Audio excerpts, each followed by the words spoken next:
Olá, bem-vindos ao Simprocast, o podcast do Simpro. Eu sou a Aline Bertoldo e hoje continuamos a falar sobre transtornos mentais. E hoje com um espaço especial para o autismo. Quem está com a gente para esse bate-papo é o psicólogo Taimon Maio. E antes de iniciar aqui com o Taimon, eu vou falar um pouco do currículo dele para vocês, que é um currículo já extenso, apesar da pouca idade, que eu já vi que ele é bem novo. O Taimon, ele é especialista, mestre e doutorando em análise do comportamento. Ele é professor e diretor do Planeta TEA, clínica multidisciplinar especializada em avaliação neuropsicológica e terapia ABA para crianças com transtorno do espectro autista e outros transtornos do neurodesenvolvimento. Seja bem-vindo, Taimon, e já começo perguntando para você, como podemos identificar o autismo? Bom, primeiramente agradeço a Aline e a equipe, né, pela participação e podemos falar de um tema tão relevante aqui hoje, né? Então, vamos à pauta, né? Vamos conversar um pouquinho sobre autismo e identificação. Bem, hoje em dia os critérios para identificação do autismo, eles se dão com base em alguns manuais diagnósticos, né? De acordo com a DSM-5, que é o Manual Diagnóstico Estatístico dos Transtornos Mentais, existem alguns critérios importantes para a definição e diagnóstico do transtorno do espectro autista, certo? Então, hoje em dia a gente fala de comportamentos restritos ou interesses restritos e repetitivos das crianças, onde se inicia essa identificação, e é importante dizer isso também, porque os autistas crescem, então depois nós vamos falar um pouquinho, acho que, de autismo nos adultos, né? Então, comportamentos restritos, repetitivos e restrição de interesse, prejuízo na comunicação e interação, são algumas das dificuldades. Essa comunicação e interação se dá tanto no aspecto verbal quanto no aspecto não verbal. Esses são algumas dos aspectos que a família pode observar, né, nas crianças já pequenininhas, e na medida em que elas não estão dentro do desenvolvimento esperado para algumas dessas habilidades e comportamentos, é interessante que procurem um profissional capacitado para maiores investigações. Ô, Taimon, a partir de qual idade, assim, pelos casos que você tem recebido na clínica, a partir de qual idade que os pais têm te procurado já para que seja investigado? Certo, essa também é uma boa pergunta, né?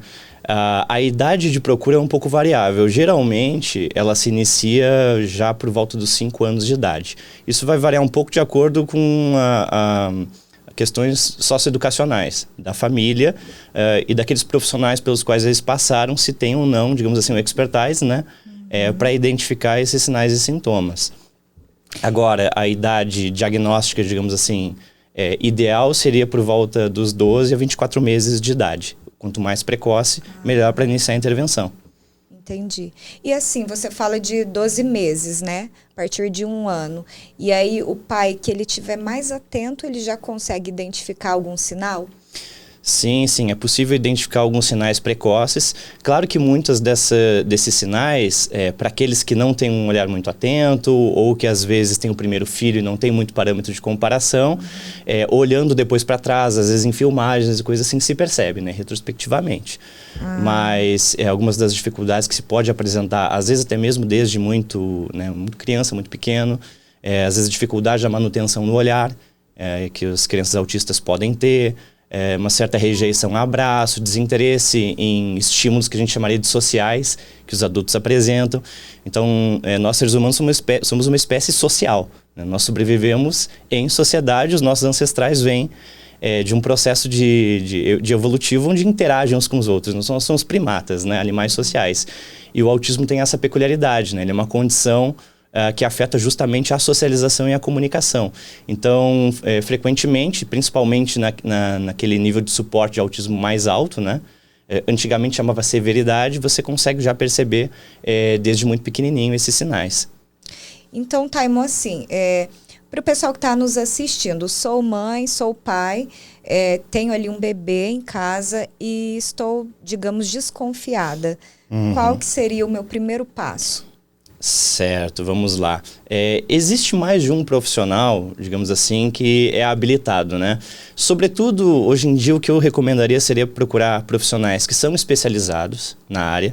Eu digo isso porque mesmo no campo da medicina, que trabalha com a parte diagnóstica, muitos médicos hoje, digamos assim, que também não têm tanto conhecimento aprofundado sobre o autismo, porque é uma condição muito específica e a revisão de alguns critérios diagnósticos é relativamente recente, então vem de 2015 para cá.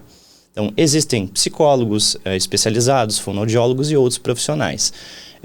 O psicólogo, falando da minha parte, que é a minha formação, ele pode fazer uma avaliação e levantar, por exemplo, hipótese diagnóstica.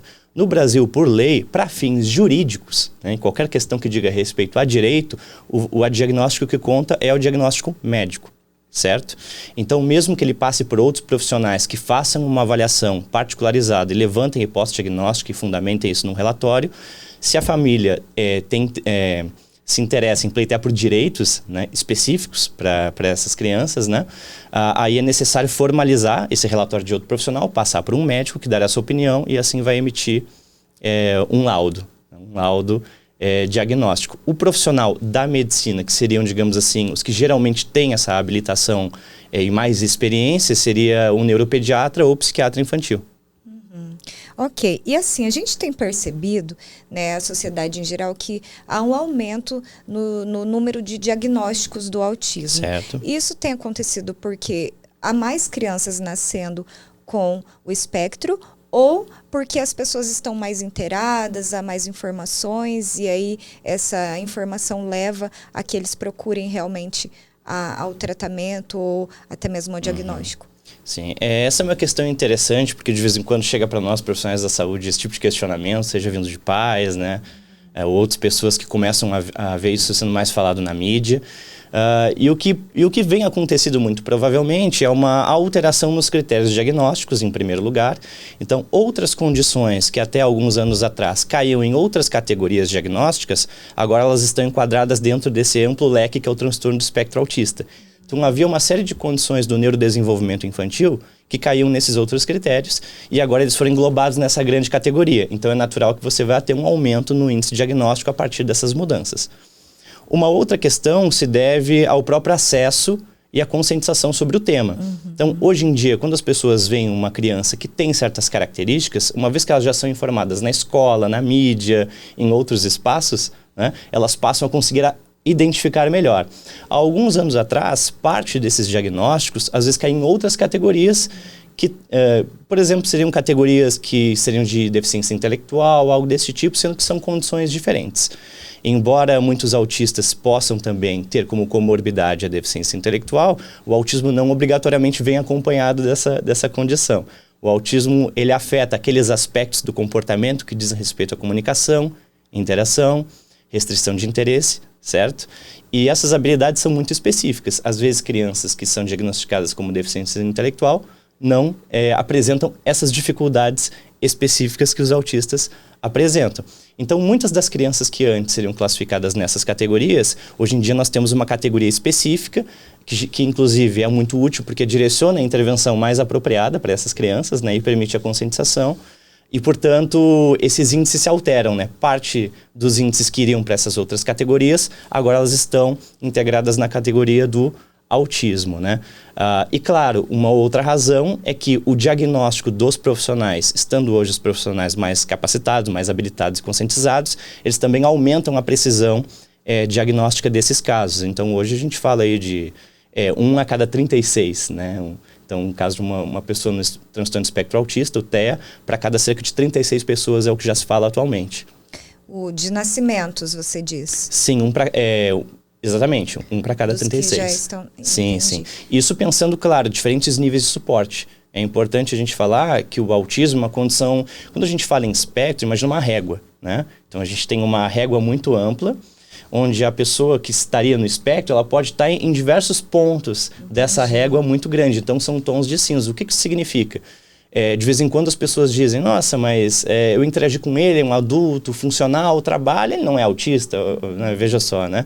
Mas o que acontece muitas vezes é justamente isso, né? Como o espectro é muito amplo, existem alguns indivíduos que têm a linguagem preservada, podem ser muito inteligentes, muito, né, ajustados em certos espaços, porém que muitas pessoas não veem que apresentam certas dificuldades, certo? Então, o nível de suporte de 1 a 3, né, ele determina o grau de suporte, de auxílio que essa pessoa precisará para se ajustar em certos espaços, sejam eles sociais, de trabalho, familiar, onde essas pessoas, muitas vezes, que são suporte mais baixo, ou que antes era categorizado como autismo leve, apresentam dificuldades que não são tão graves de inserção, mas ainda assim vivem um sofrimento silencioso, digamos assim, né? Por isso que algumas pessoas, até de forma ignorante ou porque não tem informações, realmente falam, mas antigamente não tinha esse tanto de autista que tem hoje, isso é frescura, Sim. né? Pessoas que têm um certo preconceito, né? Mas isso tem diminuído também por causa da conscientização, né, Taimon? Sim, não, com toda certeza, né? A conscientização é algo fundamental, né? A gente pode dizer. Hoje em dia nós temos já alguns espaços, né, em certos ambientes que são apropriados, as escolas já estão mais informadas, isso faz com que esse preconceito diminua. Isso inclusive é muito importante, né? Porque uma vez que as pessoas estão mais conscientizadas, uma coisa que a gente tem encontrado muito também, conversando com famílias, até a título de exemplo, né? Às vezes os autistas apresentam, por exemplo, uma das características possíveis, a desregulação. Então, os autistas, eles podem ser hiper ou hipossensíveis sensorialmente, que a gente fala, né? Então, se aqui nesse ambiente tem um ar-condicionado, né, e está mais frio, alguns desses indivíduos, né, eles podem não perceber nessas alterações, eles podem sentir muito frio, pouco frio, muita dor, pouca dor. Então, isso pode se estender para uma série de estímulos, né? Como luz e outros tantos. E hoje em dia, com a conscientização, o que acontece? Algumas dessas crianças, por sobrecarga sensorial ou estresse, elas podem desregular emocionalmente em certos ambientes, né? Então, é comum que, às vezes, os pais levam a criança num posto de saúde ou algo assim, e em decorrência do barulho, do som alto ou da temperatura, essas crianças desregulem. Aí elas apresentam crises de comportamento, que são crises emocionais produzidas por sobrecarga sensorial, né? E as pessoas não tendo noção disso, para um observador externo é uma crise de birra, os pais não educam adequadamente essa criança. Então essas famílias sofrem muito, né? Porque principalmente aqueles que demoram a descobrir o diagnóstico por questões, seja de limitações da saúde, né? Principalmente pública, que nem sempre tem um acesso a um profissional especializado, essas famílias passam por muita discriminação, né? Muito preconceito nos lugares por falta desse conhecimento. E hoje em dia o acesso a essa informação é fundamental, porque na medida em que as pessoas estão mais informadas, elas abrem um olho e pensam, não, pode ser uma condição dessa ou daquela natureza, e às vezes até oferecer suporte. Entendi. Taimon, é um assunto muito abrangente, a gente encerra um pouco aqui o nosso bate-papo, a gente já volta, porque tem muita coisa para falar ainda sobre o tema, Bastante coisa.